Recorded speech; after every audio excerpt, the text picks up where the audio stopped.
وين ربي بوحدات وذا تغنيني إساقا ودود عن تشيغا لا وذا غيني إساقا وحودون يبا عيدي لواستيني. بسم الله الرحمن الرحيم. الحمد لله رب العالمين، والصلاة والسلام على أشرف المرسلين وعلى آله وصحبه وسلم أجمعين. وحنا كان قبل دونا عشرة ونبحين إنه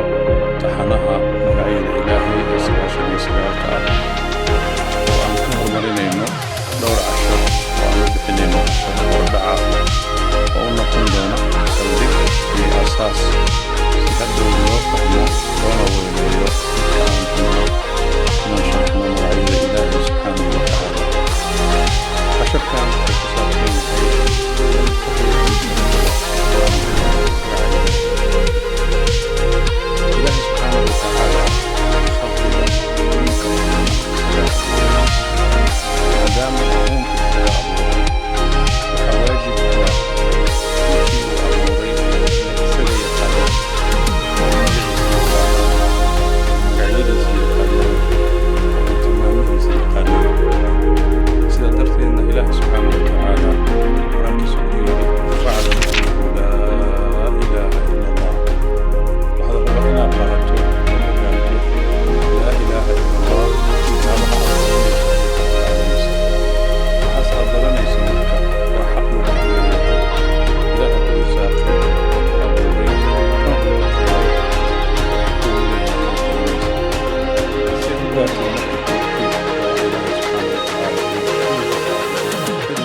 culimada mu'arikhiinta oo kala duwan xataa qaar aan muslimiin ahayn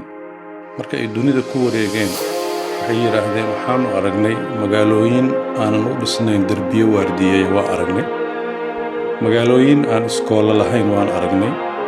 magaalooyin boqorrada xukumaa aysan guryo waaweyn oo qurxan deganeen waan aragnay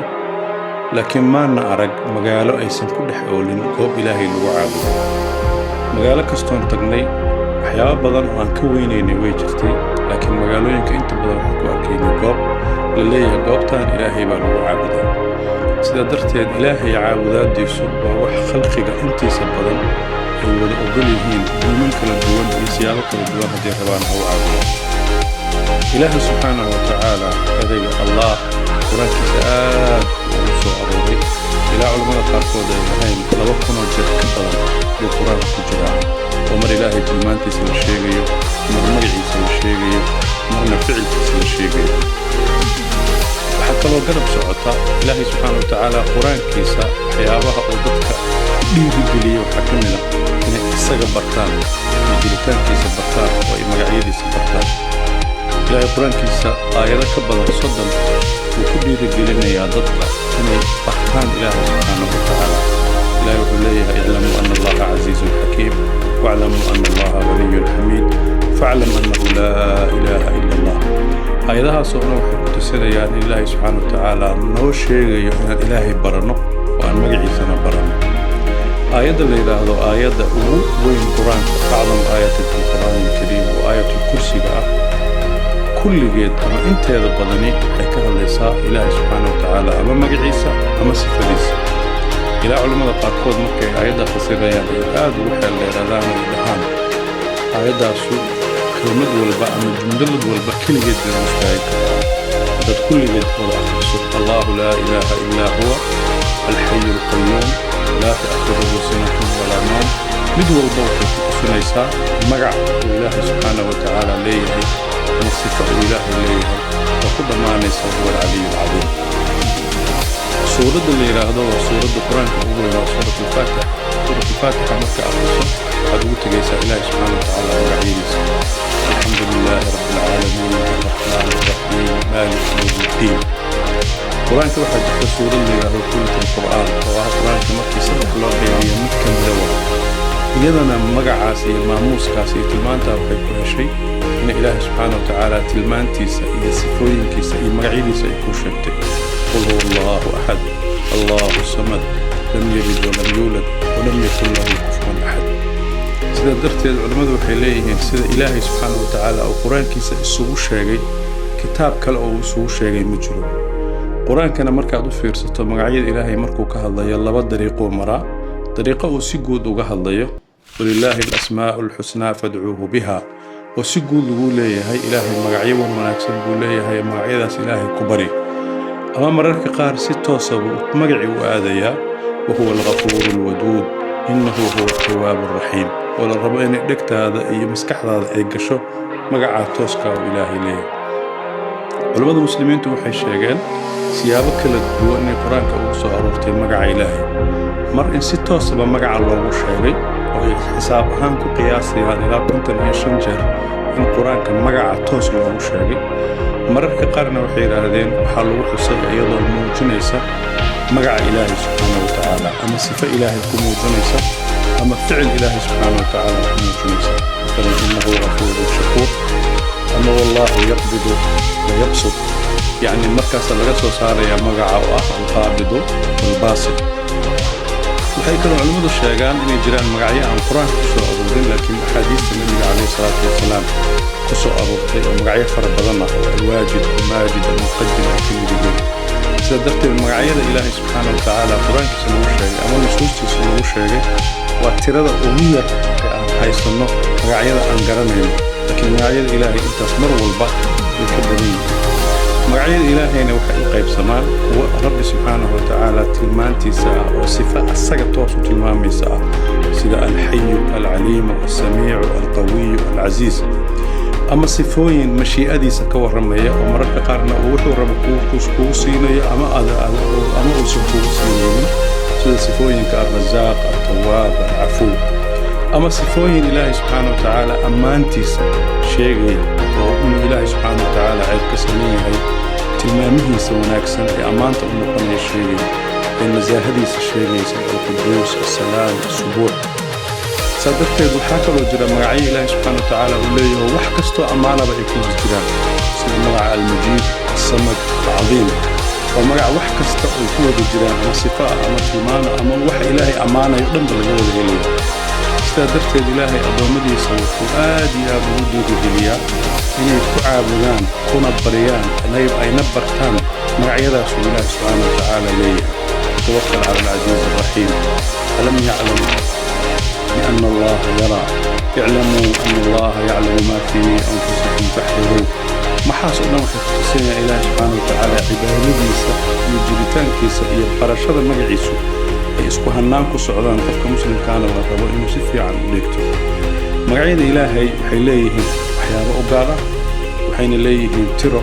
waxay kaloo leeyihiin lafdi xadiis nabiga calayhi salaatu wasalaam ku soo arooray oo la yiraahdo man ahsaaha.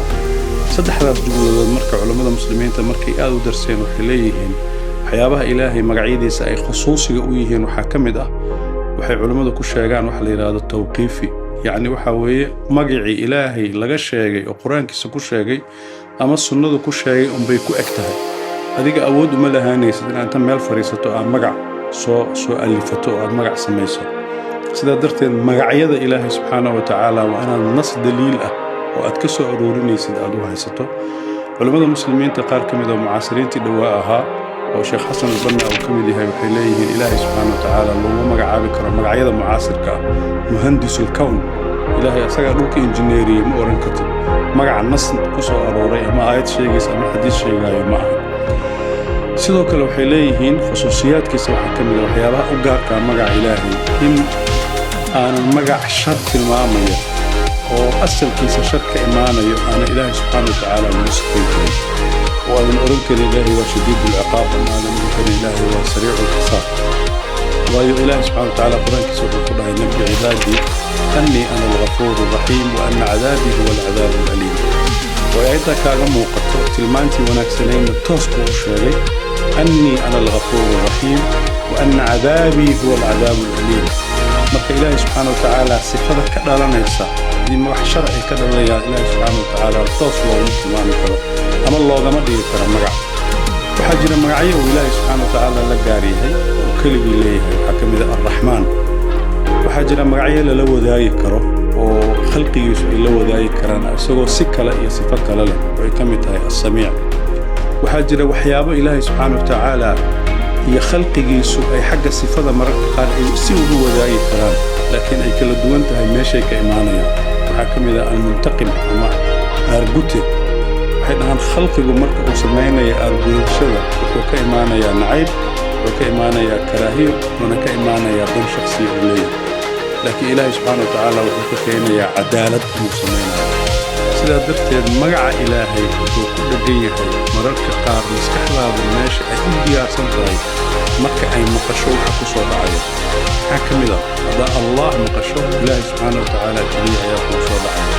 haddaa maqasho alwaaxid waxaa kuu soo dhacaya ilaahay subxaanahu watacaala inuu keligiisa saa darteed waxyaabaha jiritaanka ilaahay ku barayay ka mid tahay markaad alwaaxid maqasho ilaahay baad xusuusanaysaa in maskaxdaada ay ku soo dhacaysaa saa darteed magac kasta oo wanaagsan oo qurxan ilaahay subxaanahu watacaala tilmaantiisaad ka baran doontaa tilmaantiisa wanaagsan baad ka baran doontaa magaciisa wanaagsan baad ka baranaysaa waxay kaloo culammadu ka hadleen tiradan la yidhi 99 maxay tahay waayo qur-aanka magacyo ilaahay subxaanahu watacaala fara badan baa ku soo arooray oo culammada qaar markay findhicileen oo istiqaaqaadkeeda aadeen oo aruuriyeen qaarkood ilaa 120 magac bay gaarsiiyeen xadiiska nabiga calayhi salaatu wasalaam ka soo arooray ee dhahaya inna lillahi 99 isman man axsaaha dakhala aljanna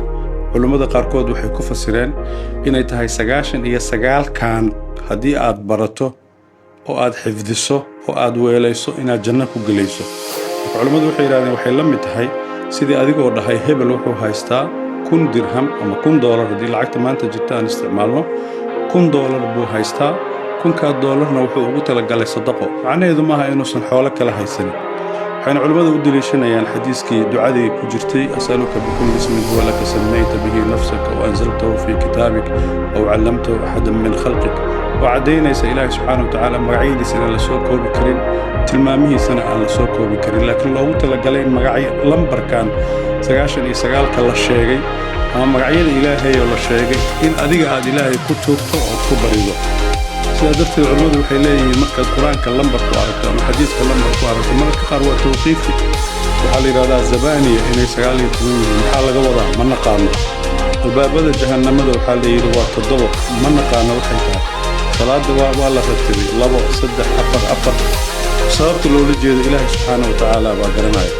sidaa darteed culimmadu waxay leeyihiin kelmadda la yidhaahdo axsaaha waxaa loola jeedaa inaad lafdigeeda fahamto tiradeeda fahamto macnaheeda fahamto ilaahayna aad ku barido culimmada sidaa tafsiirkaas u sheegtay waxaa ka mid ah ibnu qayyim al-jawziya oo sheegay maraatibtaa saddexda ah oo ah inaad magaca ilaahay tiro ahaan u taqaano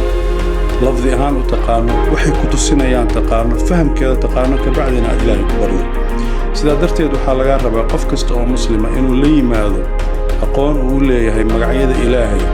oo magacyadaasna uu alla ku bariyo mar walbana baahidiisa midda ka dhalanayso uu ilaahay ku bariyo haddaa faqiir tahay inaad ilaahay ku barido alghanaa ilaahay subxaanahu watacaala waa hani aad magaca hani ilaahay ku barido haddaad u baahan tahay karam iyo in lagu sharfo iyo in deeqsi aad noqoto iyo in xoolaha lagu fulo haddaa rabto in ilaahay wahaab uu ku deeqsiiyo oo kuu deeqtoomo hadba baahidaada magaca u dhow inaad ku barido sidaa darteed culimmada muslimiintu magacyada ilaahay kutubo aad u fara badan bay ka qoreen inta aniga shakhsiyan aan arkay ee aan liisgareeyey culimmadii taariikhda islaamka oo aan magac ahaan u qoran liisgareeyey 154 kitaab bay ka badan yihiin waxay ku tusinaysaa marka intaas haddaan aniga arkay inay inta kale boqolaal kitaab ay jiraan oo culimmada muslimiintu ay ka qoreen intaasna waxay ku soo kulmaysaa qofka muslimka ah muhiimadda ay u leedahay inuu barto magaca ilaahay subxaana wa tacaala iyo tilmaamaha ilaahay oo hadhow la rabo inay kuu noqoto dhaqan jiritaankaaga iyo shakhsiyadaada qayb ka mid ah wallahu tacaala